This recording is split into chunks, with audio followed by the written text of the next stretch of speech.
Boa noite. Vamos continuar aqui essa parte da arquitetura ARM, né? A gente está finalizando a parte de software do nosso curso de arquitetura. E na aula passada a gente terminou falando sobre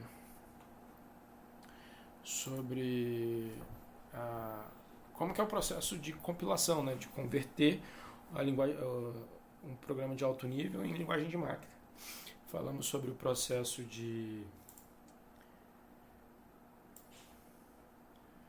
Falamos do processo de...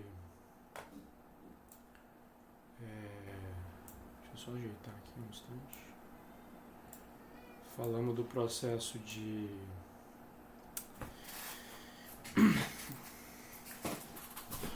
O processo, a compilação, ela já traduz o compilador, ele já... Deixa eu ver se está mandando alguma mensagem aqui. Beleza. Agora tá legal. Bom, então a gente falou que o compilador é um software responsável por traduzir a linguagem de alto nível para a linguagem de máquina. O assembler, ou montador, ele faz a tradução da linguagem de montagem para a linguagem de máquina.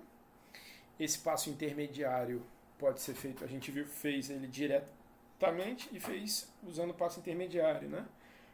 No caso, assim, se você estiver programando para um computador que tem pouca memória, por exemplo, que agora é cada vez mais rápido, você vai programar em assembly. E aí você vai precisar do assembler para fazer essa tradução. Aí depois disso a gente tem o linker, que integra os códigos objetos das bibliotecas auxiliares, né? E o loader, que faz o papel de carregar, no caso no sistema operacional, ou no microcontrolador, o programador, né? Que carrega o programa ali para execução, que é o setor text da memória lá do programa, né? Então aqui está esse resumo, né? A gente falou na aula passada. O objetivo hoje é a gente falar sobre alguns detalhes chamados aí, eu adicionei como um adendo, né? Eu incrementei o slide aí dessa vez. Então, se tiver algum erro de digitação aí, foi na minha conta, tá? Não é do autor, não. Quer dizer, é do livro do autor, mas eu preparei para essa aula aqui, já que eu estou seguindo o livro, né? Então, o que acontece? Existe alguns detalhes, por exemplo, que a gente não mencionou. Como a instrução move no ARM ela é limitada a 12 bits, né, como instrução de processamento de dados, como é que a gente faz para trazer para a memória um valor, trazer para o registrador, né, lá da memória, um valor com mais de 12 bits? Para isso, a gente usa a ideia de literais. Como é que funciona? Basicamente, isso é informação que o montador vai saber interpretar, né? Isso só funciona em alto nível. Então, aqui é como se fosse entre aspas, uma variável em assembly. Basicamente, eu dou um LDR, o registrador de destino, vírgula, e eu ponho igual o literal. Então, por exemplo, aqui ó, ele tá trazendo da memória esse literal, ele faz igual ao literal. Aonde está isso armazenado? Isso ele vai buscar lá na parte de pool de literais, é um trecho do código do programa, onde ele tem expressamente esses literais armazenados. Quem faz isso é o montador, certo? Então, essa da ideia de variável, né? Então nada impede também de você colocar uma label no final do teu código, botar um apontamento dela ABCD e botar um valor. A ideia é que esse valor que você está colocando aqui, que não é um registrador e tal, ele é um apontamento, ele já é um conteúdo que você quer trazer e ele está disponível no teu código do teu programa. Ele vai estar numa posição abaixo ou acima e aí o montador vai localizar para você, beleza? Então, com isso, você consegue carregar instruções maiores, né, de 12 bits, no caso do ARM. Beleza? Outra instrução importante é a NOP. A NOP vem de No Operation, né? no op, e basicamente é uma instrução que faz o processador não fazer nada. Ou seja, ele pula aquele trecho de execução para eventualmente proporcionar um alinhamento entre instruções. A gente vai ver isso mais para frente, quando a gente falar sobre a parte de pipeline, né? Mas eu quero, por exemplo, dar uma distância entre duas instruções que estão no código, e eu quero forçar, por exemplo, que uma instrução venha 5 instruções depois da outra. Entre as duas instruções eu ponho vários loops, que aí o processador vai fazer nada, ele vai executar aquilo ali como fazer nada. Na prática, né, o assembler ele traduz o nope para esse código aqui, que é movebr0, esse valor aleatório, esse valor definido aí. E, como eu falei, é feito ou para você atrasar a instrução ou para você conseguir alinhar as instruções em termos de distanciamento entre elas, né? Tranquilo, nope? Nope, tranquilo. Load carregando literais também é tranquilo, né? Seria uma ideia de variável assim no código, né? Tranquilo? Posso avançar? Bom,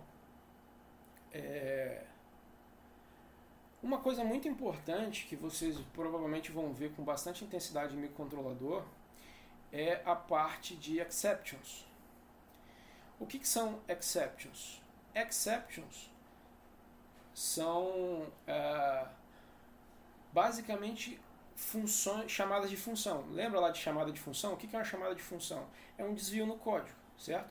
É um branch para um texto que depois ele dá um move PCLR que volta para onde ele foi chamado. Lembra? Eu dou um BL e eu volto com um move PCLR.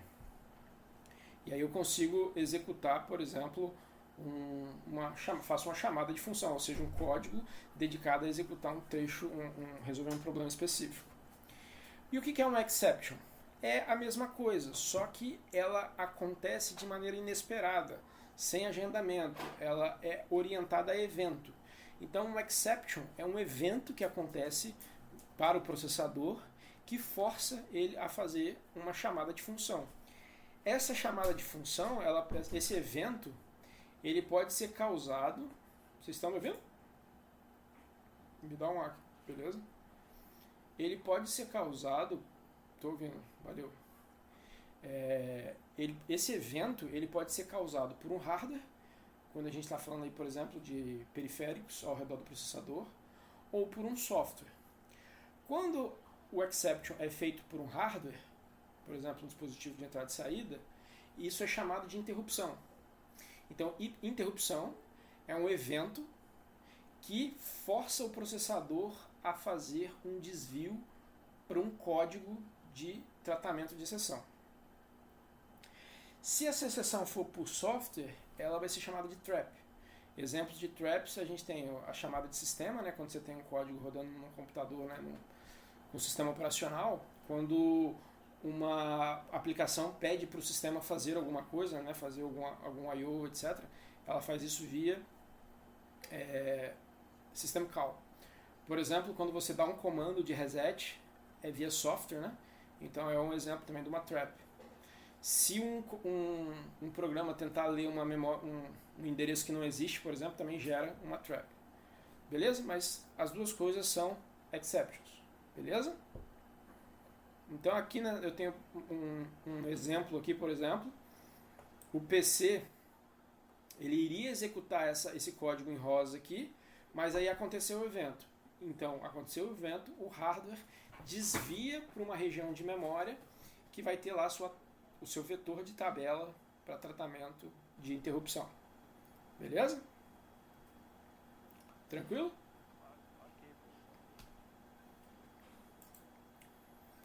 Bom, então funciona como basicamente qualquer outra chamada de função. A diferença, e você tem os mesmos problemas, né? Da mesma forma que você vai para um setor da memória que vai tratar aquela instrução, que é uma chamada de função de tratamento de exceção, você tem que voltar de onde você saiu. Então aqueles mesmos problemas de manter os registradores como eles estavam antes da chamada da interrupção, e quando voltar para o mesmo lugar, ele persiste, beleza? Só que como que a gente resolve isso se isso é uma condição atípica, inesperada, né? Usar simplesmente a pilha de stack não é suficiente, porque você está falando de fazer uma coisa, por exemplo, que você pode estar desviando para um trecho de código mais sensível, né? Por exemplo. Então o que acontece? A partir desse momento, eu começo a organizar as minhas instruções, o meu modo de operação do meu processador em perfis de privilégios, né?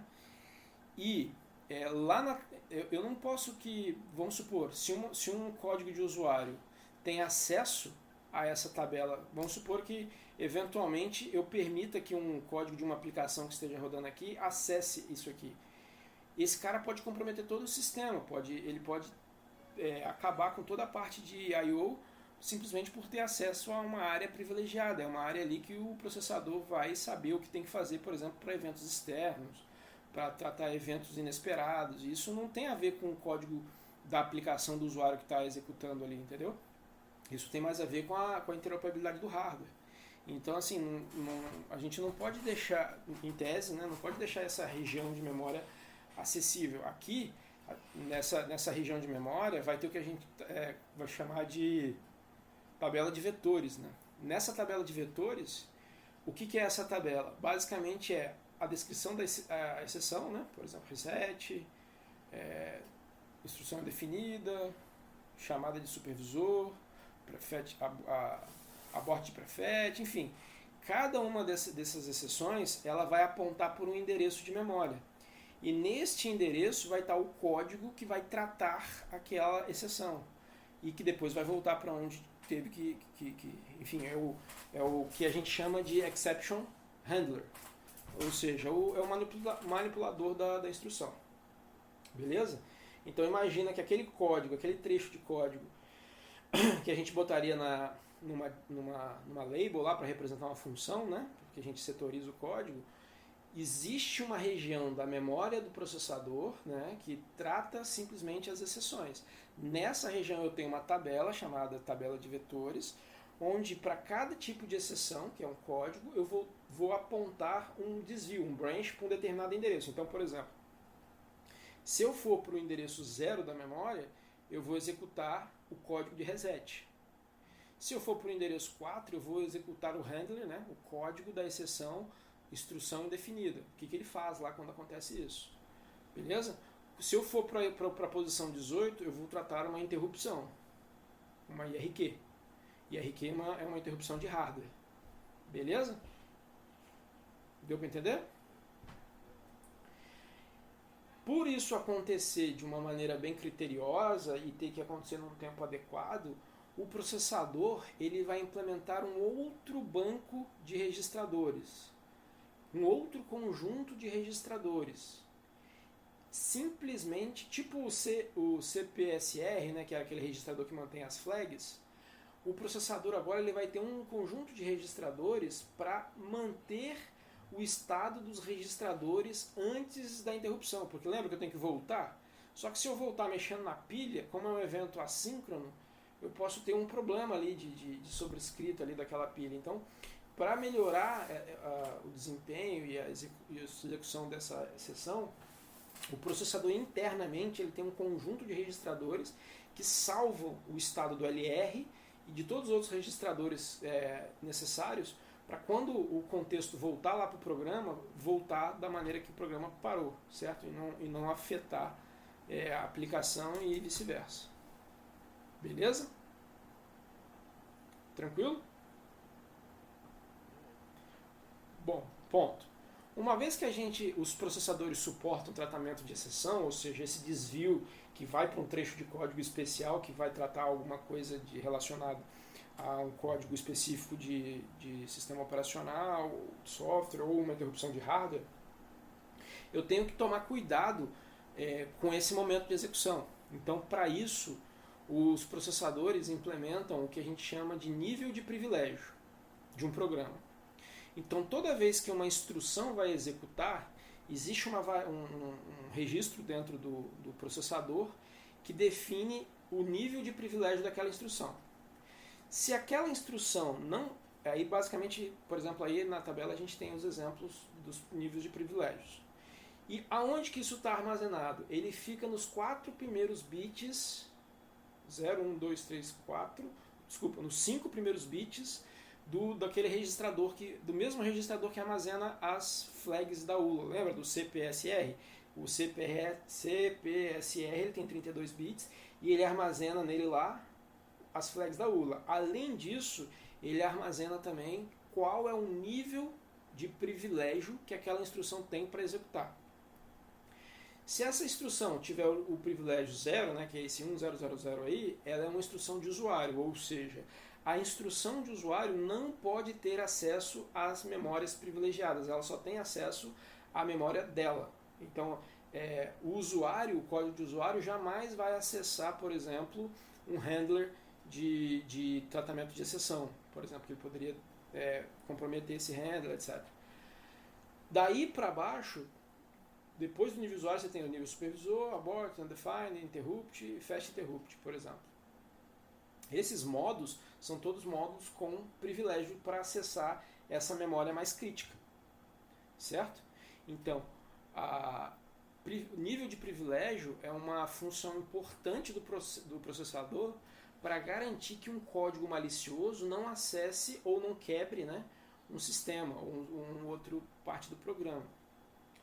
Vocês já ouviram falar assim, o hacker entrou no computador e escalou privilégio. Vocês já ouviram falar isso? Então, isso é um termo usado, por exemplo, quando alguém consegue acessar, por exemplo, um sistema com privilégio de usuário comum e, de repente, ele roda algum programa que explora alguma vulnerabilidade do código que faz com que ele tenha acesso ao privilégio de administrador. Beleza?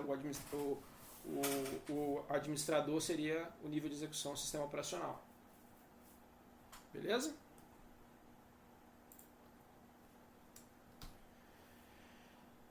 Agora, como que essas exceções mudam o PC e não afetam o LR, né? Como eu falei, com o banco de registradores.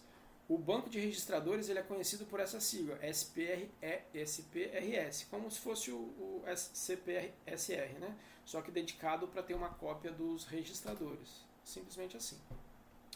Tranquilo? Bom, então, dado que aconteceu uma interrupção ou um trap, né? Aconteceu uma exception, o que acontece quando o processador detecta essa interrupção? A primeira coisa que ele faz é armazenar o valor do CPSR, que tem lá as flags e o privilégio, no banco de execução, no banco de registradores, né? Nos registradores bancados ali. Depois ele muda o modo de execução e o nível de privilégio baseado no tipo da exceção. Daí ele vai, dependendo da exceção que aconteceu, ele vai aumentar o privilégio da instrução para tratar aquela execução lá. E ele armazena o endereço de retorno no LR bancado lá, no LR lá do banco de registradores auxiliares. E depois que ele faz isso, ele desvia a execução lá para a tabela de vetores que vai decodificar, vai achar o código da instrução para desviar lá para o código do handler que vai executar aquela instrução. Ficou confuso? Fala, Paulo. Estou te ouvindo.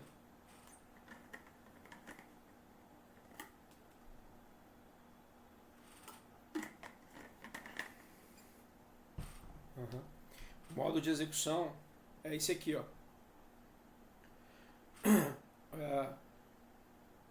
Tá vendo aí? No ARM são esses modos de execução aí. O modo de execução diz qual que é o nível de privilégio de execução daquela operação, daquela instrução. Se for uma instrução comum lá, aquelas instruções que a gente viu até então, são instruções do tipo user, modo user. Essas instruções, por exemplo, elas vão sofrer uma trap, por exemplo, se ela tentar acessar uma região de memória de handler, sacou?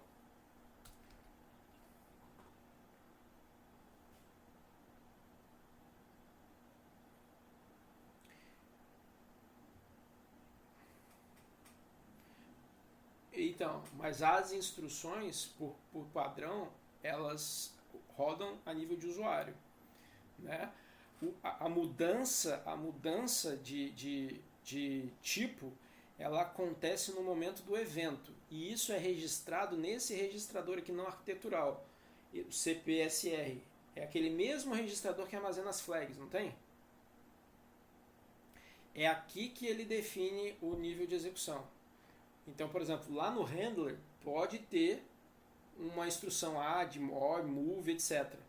Mas entre o momento que estava executando o código do usuário e o momento que foi para o handler, houve um evento e nesse evento esse registrador é atualizado. E isso altera o modo, o privilégio de execução daquela instrução. O que quer dizer esse privilégio? Qual a área de memória, se ela pode ou não acessar a área de memória privilegiada, ou seja, perigosa, entendeu? Que é, por exemplo, essa área. Eu acho que eu tenho uma figurinha aqui. Aqui, ó.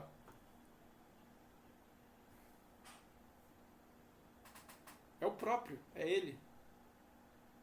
É o próprio.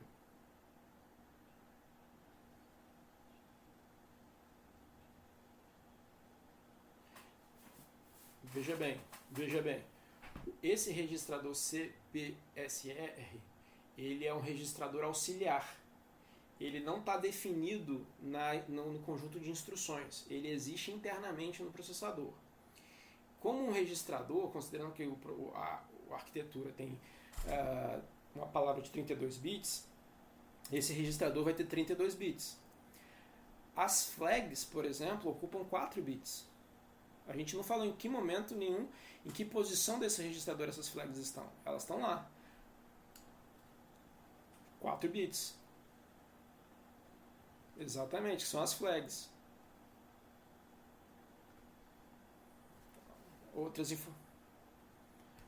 Uma delas é o nível de privilégio, tá vendo?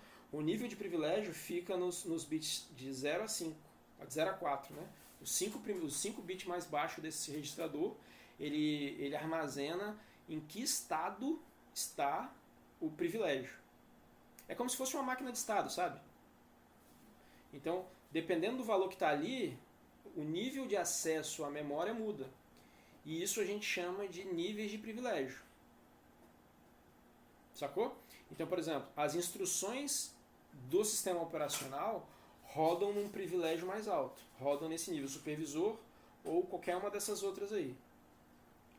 Quando você tem um sistema operacional, entendeu?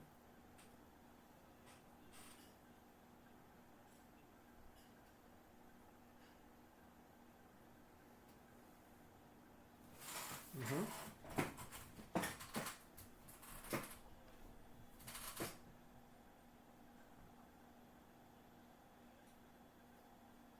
Não. A troca de nível de privilégio acontece orientado a evento. Isso não está armazenado em nenhum lugar. Então, quando o sistema carrega, acontece um evento, que é o reset. Ele carrega.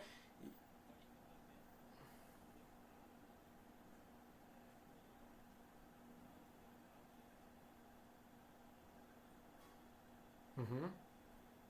Uhum.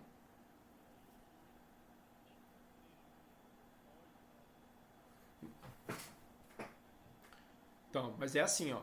Vamos supor, você clicou, certo? Quando você clicou, o processador estava em algum trecho de código. No momento que você clicou, gerou o evento, gerou um gatilho no processador. Daí ele vai começar automaticamente a executar esses passos, que são salvar o estado daquele. Se aconteceu o evento, o processador salva o estado dos registradores daquele momento lá nos registradores bancados lá, né, naqueles que eu falei. E muda dependendo desse evento. Então, por exemplo, se for reset, o reset é uma interrupção de alto privilégio. Como o evento é de alto privilégio, aí o processador vai trocar nesses 5 bits lá do CPSR o estado para algum valor diferente, entendeu? Ou de supervisor, provavelmente, ou de interrupção. E aí ele vai executar.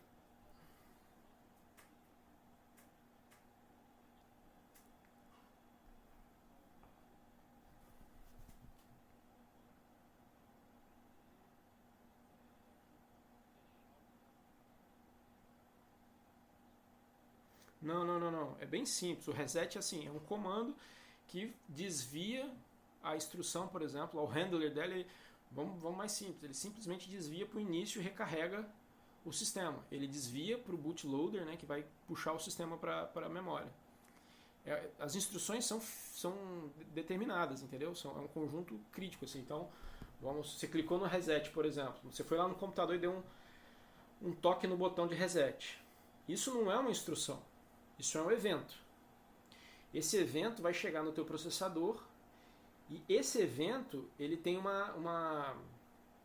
ele está na tabela de vetores, né? Deixa eu ver a tabela de vetores.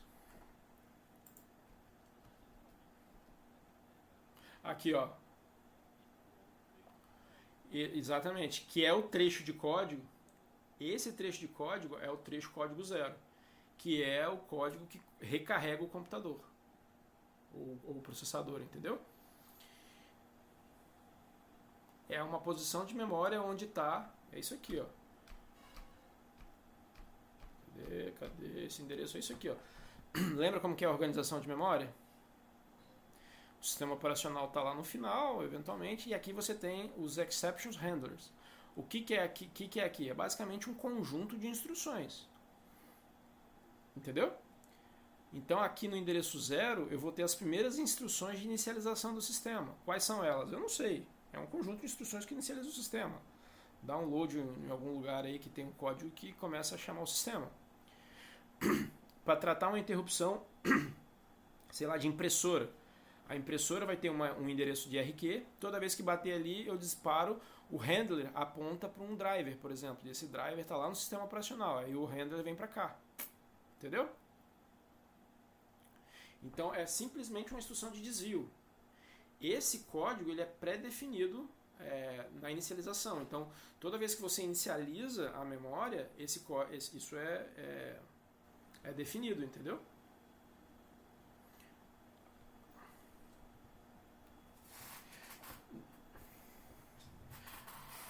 A tabela de vetores, os tipos de interrupção e eventualmente algumas posições de memória são definidas pelo hardware. Agora, quem coloca aquilo ali é a inicialização do software, entendeu? O que ele vai fazer é software. Mas você pode ter endereços pré-definidos, por exemplo, reset no endereço 0. Entendeu? Exatamente. Normalmente o reset é feito inclusive pela BIOS, né, em alguns computadores, né? É um código especial que dispara o reset da memória, né? Então ele é antes do sistema operacional, inclusive. Sacou?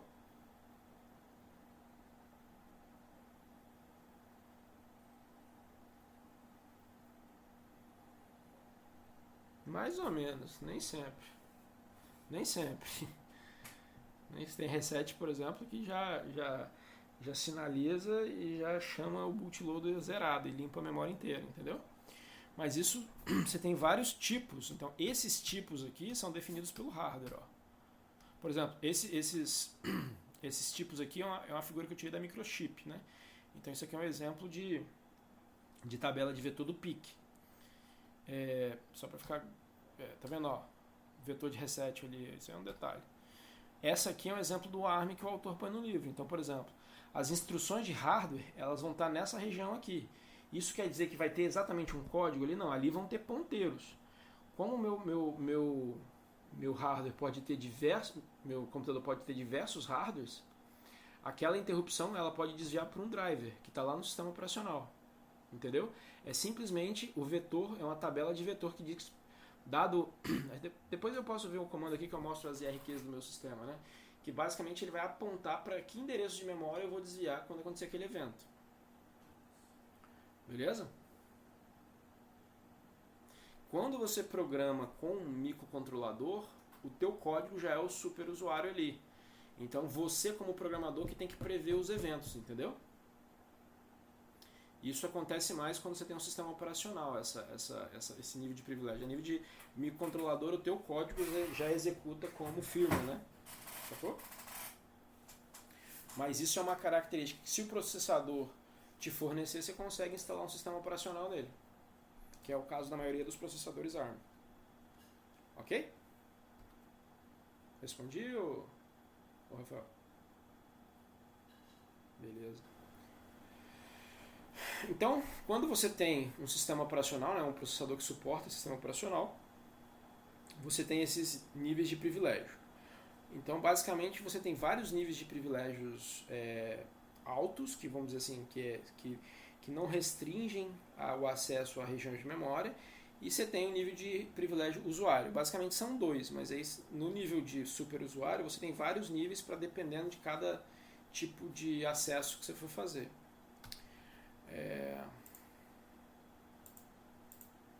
Bom, então quando uma exceção acontece, o processador faz exatamente isso. Aconteceu o evento, o processador salva o estado desse registrador que tem as flags da ULA e o modo de operação da última instrução, ele salva no banco de registrador especial lá. Depois, ele muda o modo de privilégio a partir da tabela de evento. Então, se veio um evento do tipo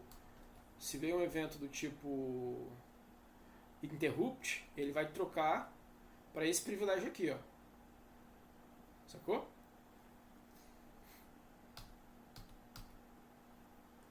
Depois ele armazena os valores de endereços de LR, porque ele tem que retornar lá no LR de backup, lá, vamos dizer assim, que é esses registradores CPSR lá.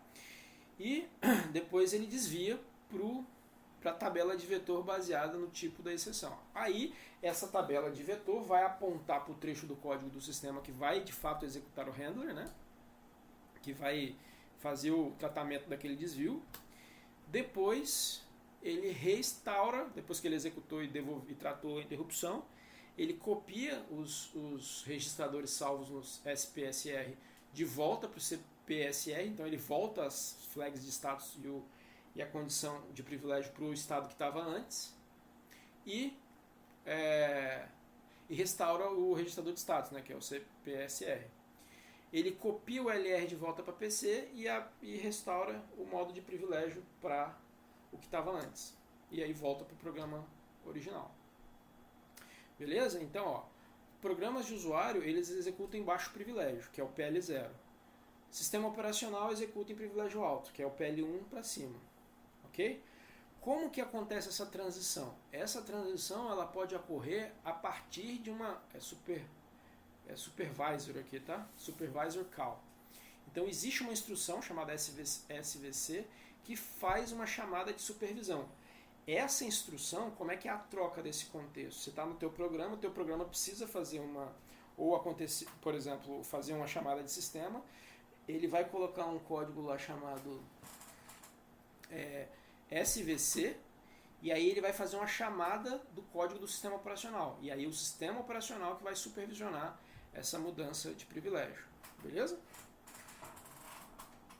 Tá claro? Então a maioria das trocas de contexto, elas são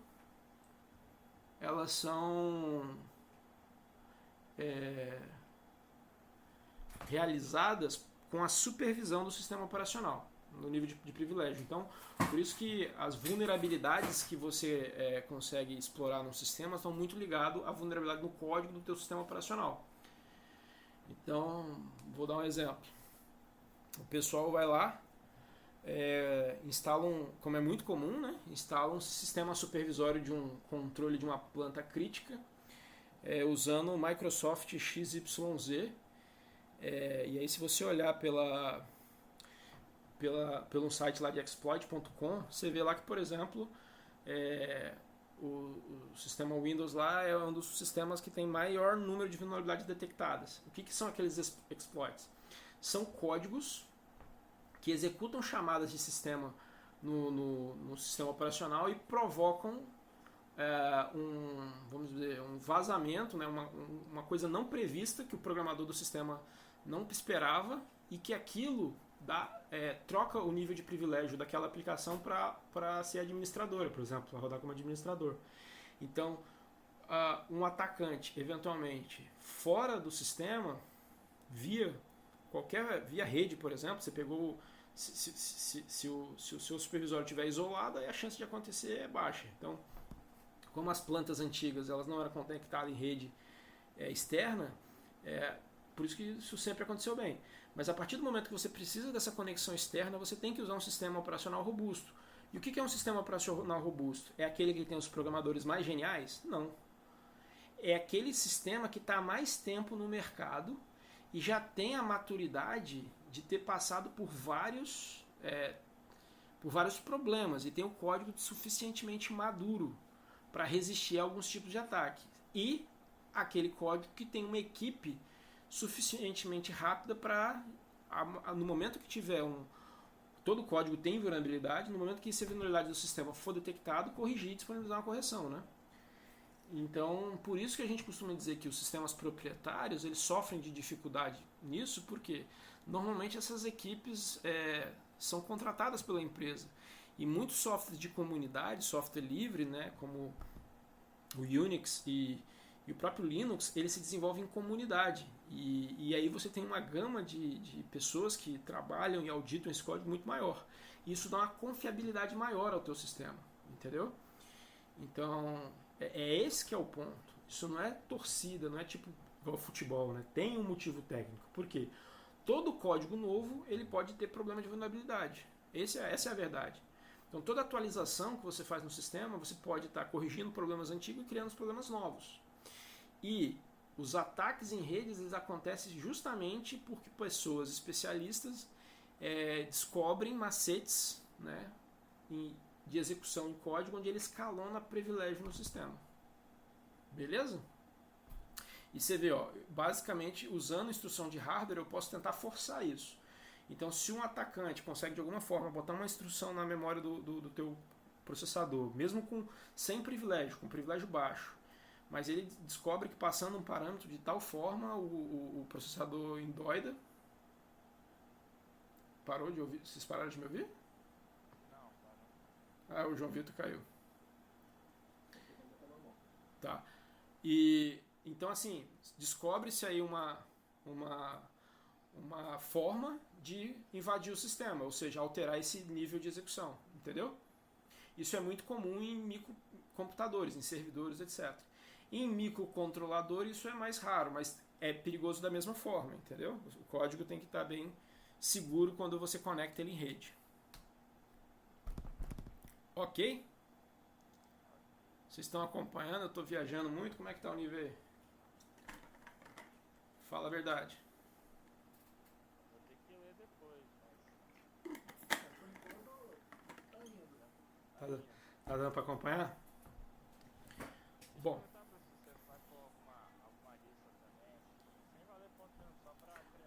Vou fazer umas listas aí para recuperar esse conteúdo, fica tranquilo. Tranquilo. Bom, além disso, né, existe a exceção de startup do processador. Toda vez que o processador clica no reset, ele pula para uma área bem específica, que é o código do bootloader. Todo sistema tem um bootloader, que é o sistema que roda em modo de supervisor. No caso dos nossos computadores, esse bootloader ele desvia, né, para uma região do HD, onde lá ele chama o sistema operacional. Então, qual é a função do bootloader? O bootloader todo computador tem, né, que carrega um sistema operacional. Quando a gente fala de um microcontrolador, normalmente está associado ao programador lá na hora que você descarrega o teu firmware, né, e começa a executar. Então, bootloader é mais comum em microprocessador com sistema operacional. Bootloader nesse sentido, né, do código que desvia e inicializa. Mas todo microcontrolador, quando você carrega ele, você tem um código de startup lá para ele fazer essa configuração. Ele pode não chamar o sistema, porque o microcontrolador não tem sistema operacional, né? Vamos dizer assim, você programando um firmware lá. Mas o bootloader, que vai ser o primeiro programa que você vai carregar, que ele vem na frente, por exemplo, quem programa em Arduino, isso fica transparente, mas quando você programar num ambiente mais profissional, assim, mais, vamos dizer assim, menos facilitado, você vai ter que ter um código, como se fosse um arquivo em C, por exemplo, que vai fazer essa inicialização da memória. Então, o bootloader é o cara que organiza a memória, define lá os handlers e tal, e inicializa o stack pointer. E se no caso for um computador, né, um PC, um microprocessador, ele chama o sistema operacional que está lá no disco. E lá o sistema operacional ele tem um código de inicialização que começa todo aquele carregamento do sistema operacional. Se não for um sistema operacional, se ele não for um sistema operacional, ele vai para o bootloader desvia para o text, para aquele setor de text do teu firmware que vai executar o teu main, que vai ficar executando ali em loop o teu main, o trecho principal do teu código. Fala, Paulo.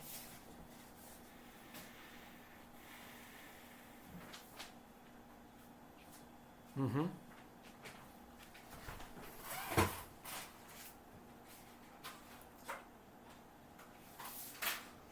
Uhum.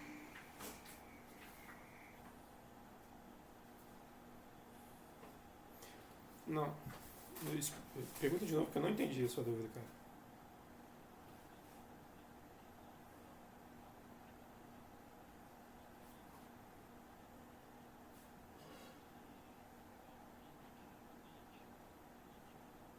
Sim, são essas duas primeiras linhas aqui, ó. Configurar o sistema de memória. Lembra que a memória é organizada em setores? E aí você tem que definir onde vão ficar os handlers, onde vai ficar, por exemplo, a pilha, onde vai ficar o monte, o heap, né? Então essa organização da memória é função do bootloader. Depois que o bootloader organiza a memória, ele desvia, aí o teu firmware ele é carregar, o teu firmware já está lá na memória, né? Porque o firmware ele é escrito na memória flash lá ele carrega aquele firmware e desvia, e ele faz o desvio para a região text, que é onde fica main. O primeiro endereço da tua aplicação lá, que no caso é um firmware, né? Que é um loopzinho que você vai entrar no main, e aí dentro do main ele começa a executar todo o teu software. No caso de um microcontrolador, o programador, ou esse firmware, é responsável por tratar todas as interrupções. Então, quando vocês forem programar lá em microcontroladores, o grande problema de microcontroladores é você fazer um programa que executa sem sistema operacional, num microprocessador com pouca memória e tratando vários tipos de interrupções diferentes na parte de I/O, né? Sei lá, válvulas e eventos totalmente assíncronos, entendeu? E você controlar que o loop daquele processo não estoure. Isso, assim, qual que é o dilema? Cara, como ser humano, você consegue tratar o quê? 1, 2, 3, sei lá, até 10 interrupções. Então, nesse caso, lá em micro, você vai pegar o microcontrolador, vai programar por um contexto pequenininho ali. Sei lá, 3 ou 4 entradas e saída, um LEDzinho, coisa pouca. Por quê? Se você começar a botar muita coisa, o número de interrupção vai ser tão grande, como a interrupção assíncrona, você não vai conseguir ter um algoritmo ali que você, como ser humano, vai programar e tratar os eventos e garantir que o loop funcione dentro da varredura que você quer. Neste caso, você tem que sair do esquema de microcontrole e colocar um sistema operacional, seja ele um sistema operacional de tempo real, onde você tem um software que garante isso, por exemplo, o FreeRTOS é um exemplo desse, que ele é basicamente um código que você insere ali e você tem acessos a regiões onde você pode colocar o teu, entre aspas, conjunto de firmwares que vai chamar agora job, né?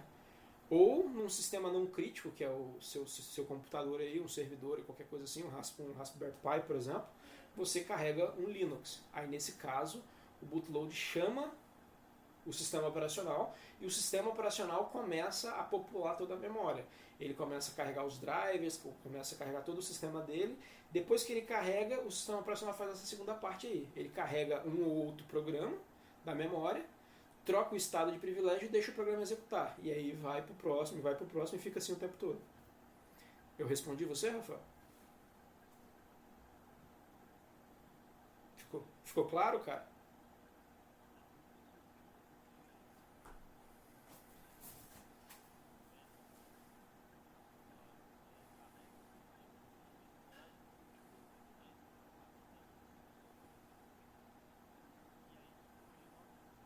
Eu não conheço profundamente de Arduino para conseguir te explicar esse caso aí, cara. Mas provavelmente é porque a própria IDE na hora da programação já seta, né?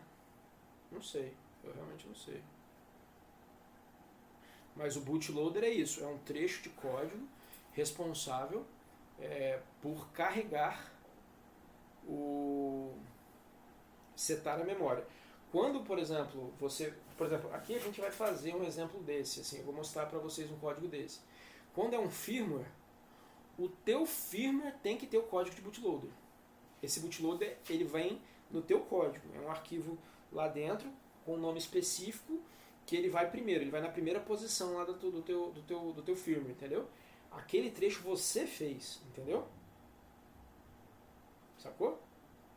Qual é a vantagem? As IDEs de microcontroladores de hoje, elas já geram um bootload automaticamente. Então, imagine que você tem...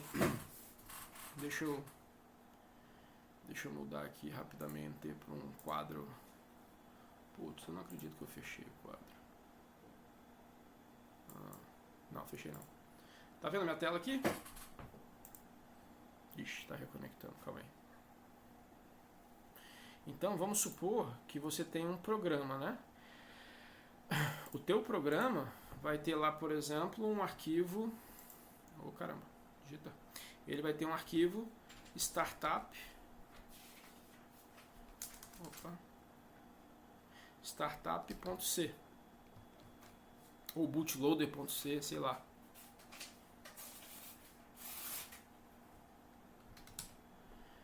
Além desse aqui, você vai ter outros códigos, né?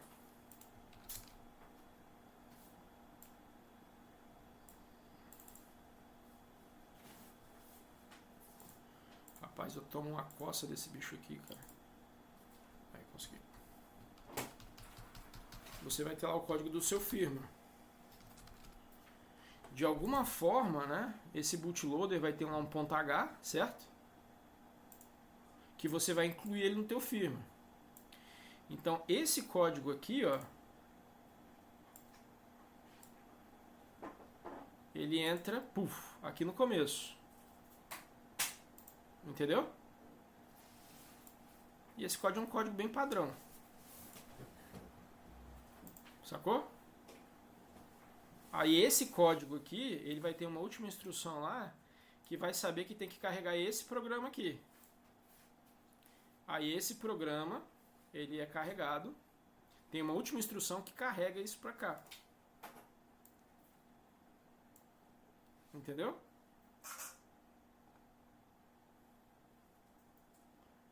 Vou botar aqui, ó. É muita tecnologia, hein? Beleza? Você entendeu? Só qual que é o programa que você carrega lá do teu computador pro seu microcontrolador? O programa é a junção, deixa eu trocar aqui, é o binário que vem da compilação desses dois programas aqui, ó, vira um programa só. Entendeu? Que é esse programa aqui, ó, em binário. Esse programa aqui, ó. Só que esse programa, ele tem algumas partes, mas no final ele é um binário que ele vai sendo carregado pela memória. Ele vai saindo da memória flash e vai subindo instrução por instrução para a memória RAM. Ficou claro? Beleza.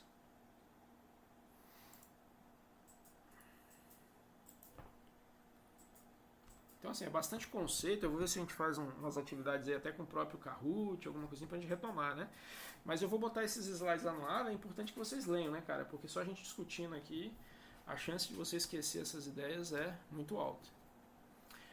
Mas o objetivo aqui é... Bom, a gente já sabe o que é software, né? O software está intimamente ligado com a arquitetura do processador. Ou seja... as instruções de máquina que são suportadas. Então, o que acontece basicamente é que você tem um outro software que compila as linguagens de alto nível para essa arquitetura. Então, tanto o teu firmware como o teu sistema operacional, ele tem que ser compilado para uma arquitetura que seja capaz de executar no teu sistema. Ou seja, que seja convertida em instruções de máquinas que sejam executáveis. Então, na aula passada a gente fez um exemplo, né? A gente pegou o mesmo código em C, compilou ele para ARM e com um cross-compilador e tentou executar num processador x86. Ele dá um erro esdrúxulo lá, porque é um código totalmente estranho. Beleza? A partir daí, a gente viu que as instruções ocupam a memória, ok? Numa organização endereço, posição, e essa memória ela é organizada em setores. Um desses setores pode ter ou não um sistema operacional e outro setor desse tem o tratador de eventos. Os eventos eles são tratados de uma maneira específica por eventos em hardware, que são assíncronos, ok? E que só que precisam ser desviados para o código apropriado, ok? O sistema operacional ele domina ele tem todo o código pronto que já faz todo esse tratamento e desvia para os hardwares adequados. Quando você faz um firmware, você tem que desenvolver esses tratamentos de interrupção. Ok? Posso continuar? Bom, para finalizar a ideia de hoje aqui, né,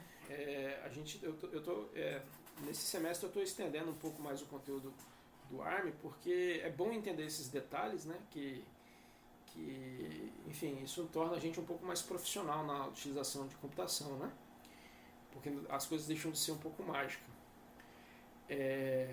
Enfim, o ARM, né, ele evoluiu, cara, a partir de 1985, então basicamente o ARM tem 35 anos aí, né, tá certo? 35 anos.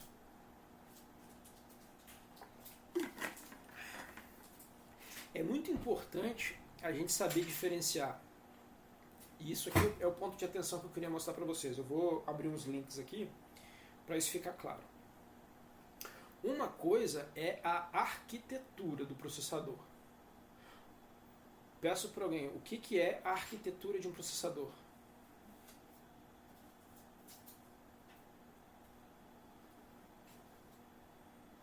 Alguém?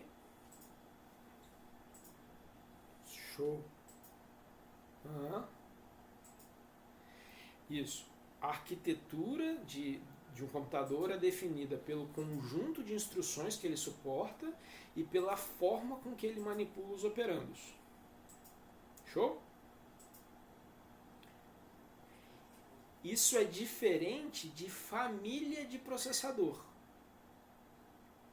Então, por exemplo, não vamos falar em ARM, vamos falar em x86. x86 é uma arquitetura. Agora, Pentium 1, Pentium 2, Pentium 3, Pentium Bolinha, Pentium Core 2, 3, Pentium Abacaxi, Intel Core 1 Duo, não sei o que. Isso são famílias de processadores. AMD não sei o que, AMD não sei o que lá, são famílias de processadores. As famílias de processadores estão associados ao hardware. O que tem naquele hardware que melhora aquela execução daquela arquitetura por alguma razão. Ou tem mais memória cache, tem um clock mais alto, tem, sei lá, otimizações e etc. Tá clara a diferença? Então, no ARM, quando a gente fala de ARM1, ARM2, ARM3, a gente está falando de família.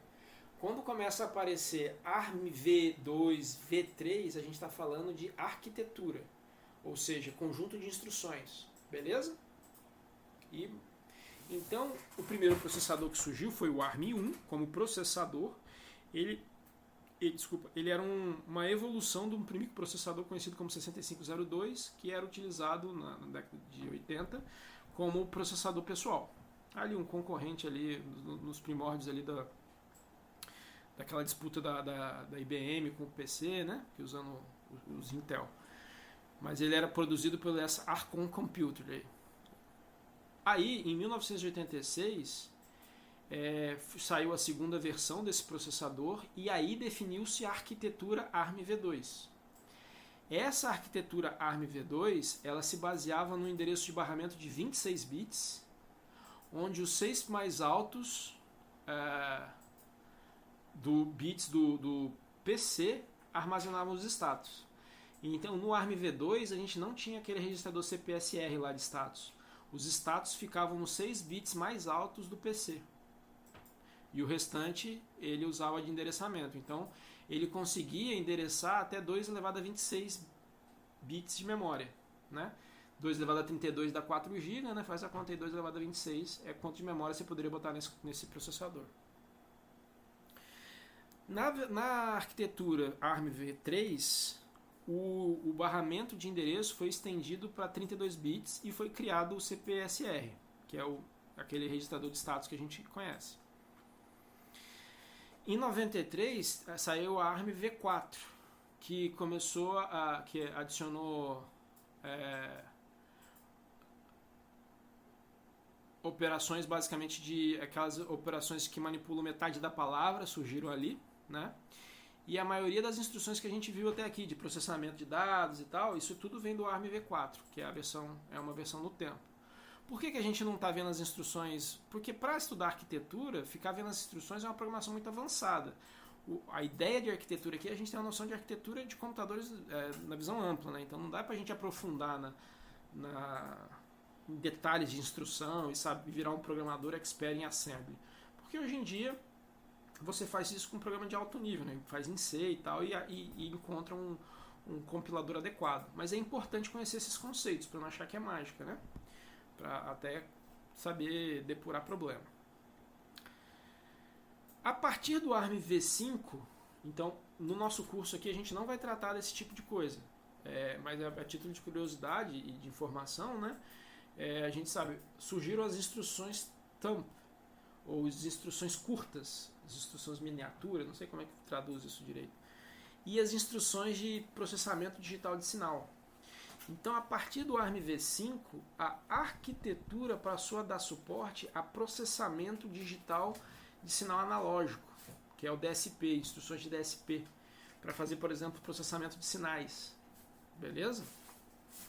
Para tratamento de variáveis de controle, etc., você tem instruções em hardware prevista para esse tipo de tratamento. Então é muito comum você ver um processador ARM com várias, 2 ou 3 conversores ADs ali, pelo menos 2 conversores AD com boa resolução, porque intrinsecamente a arquitetura a partir da V5 já prevê instruções para processamento de digital de sinal. Beleza? A partir da versão 6 surgiram instruções de multimídia e aumentou as instruções miniatura, vamos chamar assim.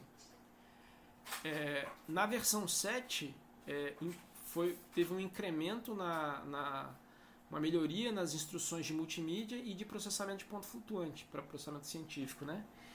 E que essas instruções foram renomeadas para Advanced SIMD, que basicamente são instruções que têm Single Input Multiple Data, ou seja, são instruções que conseguem com uma instrução só processar, por exemplo, um vetor que tem múltiplo data de entrada. E a partir do ARM V8 é que a arquitetura se tornou 100% 64-bit. Beleza?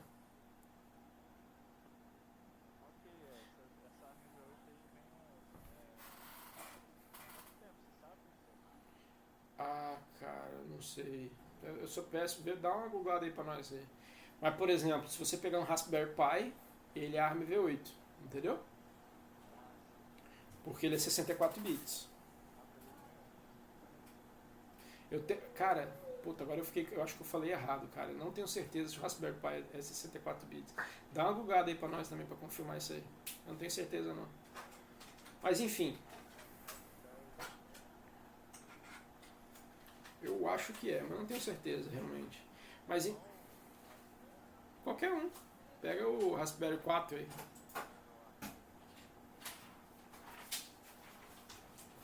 Aí que é o ponto, ó. Exatamente essa prática é interessante. Vê qual que é o ARM dele. É 64 bit? Então, vamos para os links que eu queria mostrar agora. Só um minutinho, deixa eu sair aqui. Deixa eu abrir o meu navegador. Volta aqui, volta aqui. Aqui.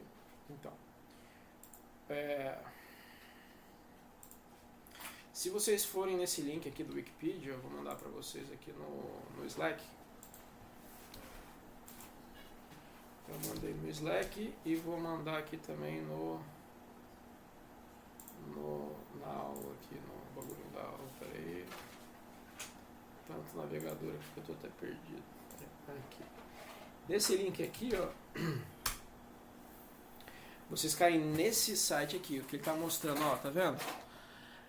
olha aqui, família ARM e arquitetura ARM, viu? E aí ele está chamando do núcleo lá, do núcleo do bichinho. E o que está implementado.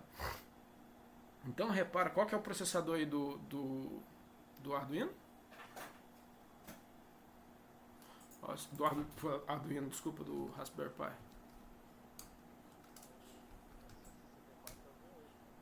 Não, mas ele tem o nome do processador. Processador.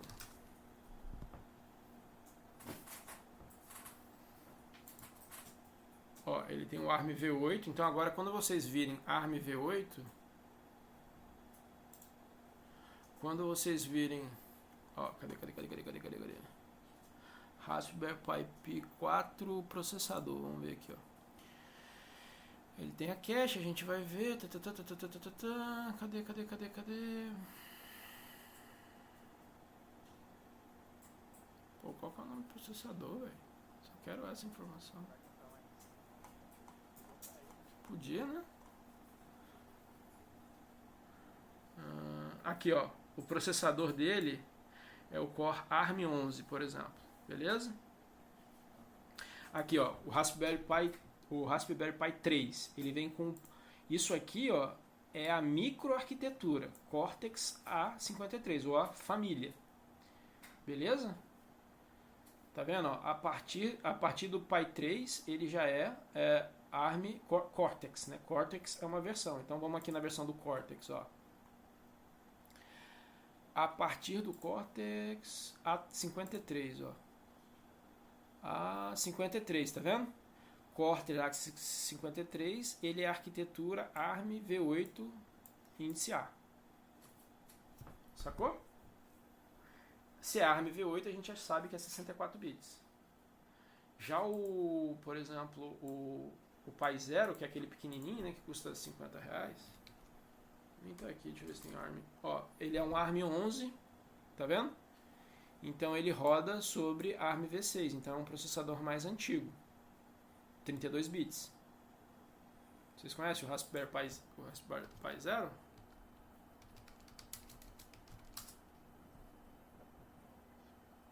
É esse aqui, ó. Esse pequenininho aqui, ó. Caramba! Já tá 166? Que isso, cara? Eu comprei o meu por R$50, cara. Que absurdo.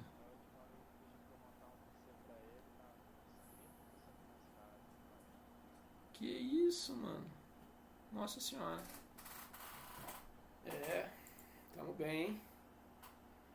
Bom, ficou claro a importância de conhecer essa história da arquitetura ARM, porque cada vez mais vocês vão topar aí com processadores ARM.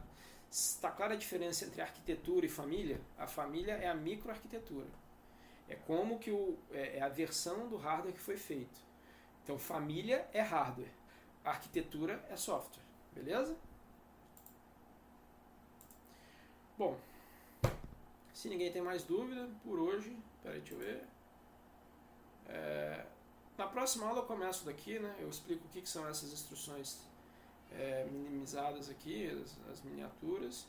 E eu vou falar um pouquinho sobre DSP. Aí eu vou passar, eu tive uma ideia aqui, eu vou passar um trabalhinho valendo nota, que envolve vocês estudarem um pouco a arquitetura x86 e comparar ela com a ARM, beleza?